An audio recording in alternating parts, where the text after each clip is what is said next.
नमस्कार दोस्तों, आज मैं आपके सामने एक नई प्रेरक कहानी लेकर के उपस्थित हुआ हूँ। एक धर्मशाला में पति और पत्नी अपने छोटे से नन्हे से प्यारे से बच्चे के साथ में रुके थे। धर्मशाला कच्ची थी, दीवारों में दरारें पड़ गई थी। आसपास में खुला जंगल जैसा माहौल था। पति पत्नी अपने छोटे से बच्चे को प्रांगण में बिठाकर कुछ काम से बाहर निकल गई। वापस आकर देखा तो बच्चे के सामने एक बड़ा नाग कुंडली मारकर फन फैलाए बैठा था।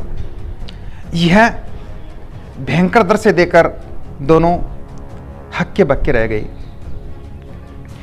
और नाग बार बार झुककर और उस बच्चे के थपेड़े सह रहा था।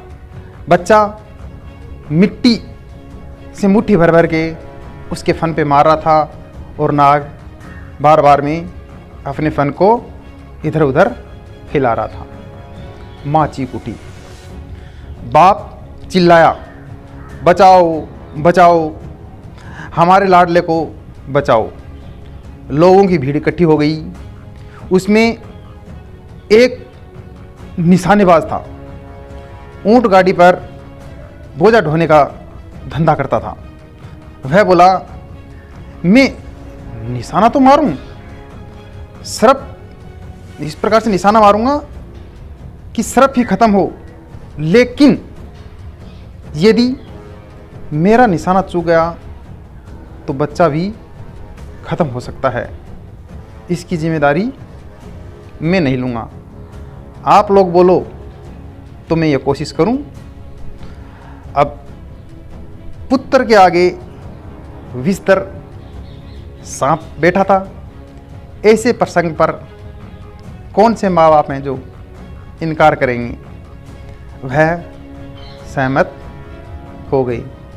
माँ बोली, भाई सांप को मारने की ही कोशिश करो, अगर गलती से मेरा लाल के चोट लग जाएगी तो मैं कुछ नहीं कहूँगी, लेकिन आप प्लीज़ सांप को मारने की ही कोशिश करना।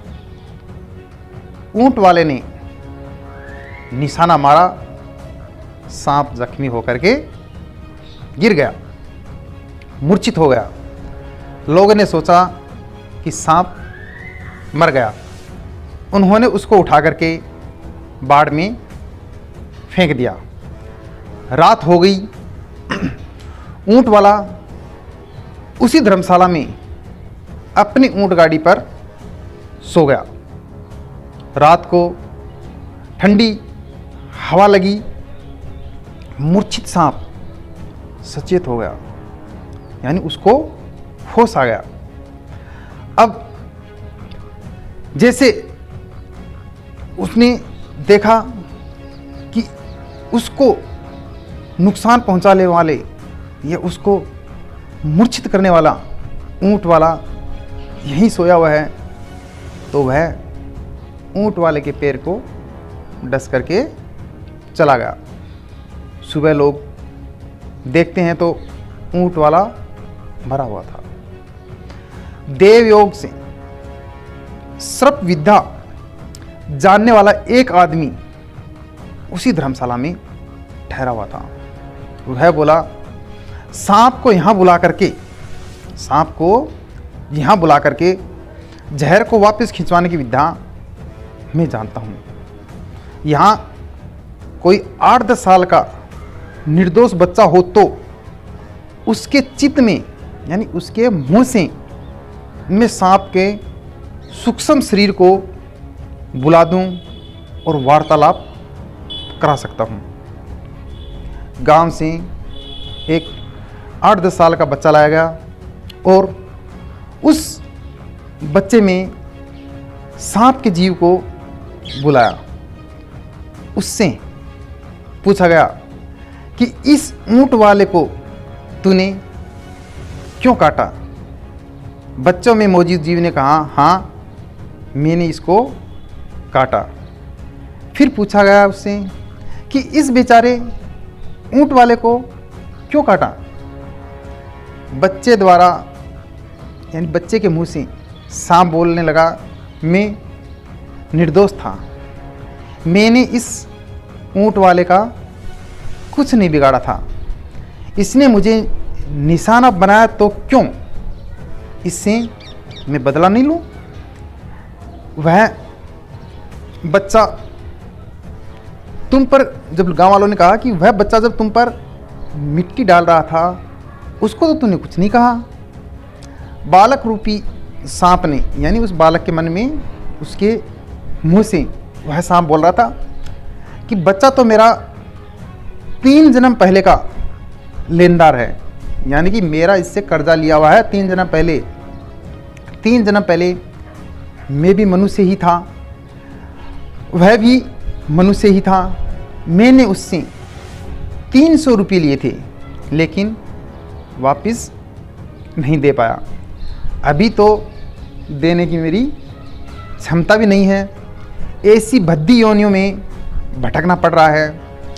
आज संयोगवश वह सामने आ गया तो मैं उसका फन झुका झुका कर उससे माफ़ी मांग रहा था और उसकी आत्मा जागृत हुई उस बच्चे की, यानी उसको अपना पूर्व जन्म याद आया तो वह धूल की मुट्ठियाँ मेरे फन पर फेंक फेंक करके मुझे फटकार दे रहा था कि लानत है तुझ पे, लानत है तुझे, कर्जा नहीं चुका सका। उसकी वह फटकार सहते सहते मैं अपना ऋण अदा कर रहा था। हमारे लेन देन के बीच टपकने वाला ये ऊंट वाला कौन होता है। मैंने इसका कुछ भी नहीं बिगाड़ा था, फिर भी इसने मुझ पर निशाना मारा तो मैंने उसका बदला लिया है। सिर्फ विद्या जानने वाले ने सांप को समझाया, देखो भाई तुम हमारा इतना कहना मानो, इसका जहर खींच लो। उस सर्प ने कहा, मैं तुम्हारा कहना तो मान लूँगा, मैं तुम्हारा कहना तो मान लूँगा, लेकिन आपको मेरा एक कहना मानना पड़ेगा। मेरी तो वेर लेने की योनि है और कुछ नहीं, न सही मुझे ये ऊंट वाला 500 रुपया देवे और अभी इसका जहर में खींच लूँ। उस बच्चे के 3 जन्म पूरे के मैंने 300 रुपये लिए थे, 2 जन्म बीत गए, उसके सुध 200 मिलाकर कुल 500 रुपये लौटाने हैं। वहाँ खड़े किसी सज्जन पुरुष ने 500 रुपये उस बच्चे के माँ बाप को दे दिए। सांप का जीव वापस अपनी देह में, उस बच्चे से अपनी देह में चला गया और वहाँ से सरकता हुआ मरे हुए ऊंट वाले के पास आया और जहर वापस खींच लिया। ऊंट वाला जिंदा हो गया। दोस्तों, इस कथा से स्पष्ट होता है कि इतना व्यर्थ खर्चा नहीं करना चाहिए कि सिर पर कर्जा चढ़ाकर मरना पड़े और उसे चुकाने के लिए फन झुकाना पड़े या मिट्टी से फटकार सहनी पड़े। जब तक आत्मज्ञान नहीं होता है तब कर्मों का ऋणानुबंध चुकाना ही पड़ता है, मरने के बाद भी चुकाना पड़ता है।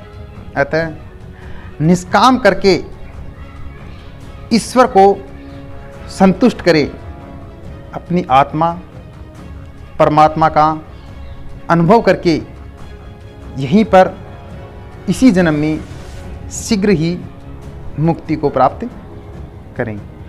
धन्यवाद दोस्तों। यदि आपको मेरी कहानी पसंद आई हो तो प्लीज़ लाइक करना, कमेंट करना और यदि चैनल पर पहली बार आए हैं तो प्लीज़ चैनल को सब्सक्राइब करके घंटे का बटन अवश्य दबाना। धन्यवाद।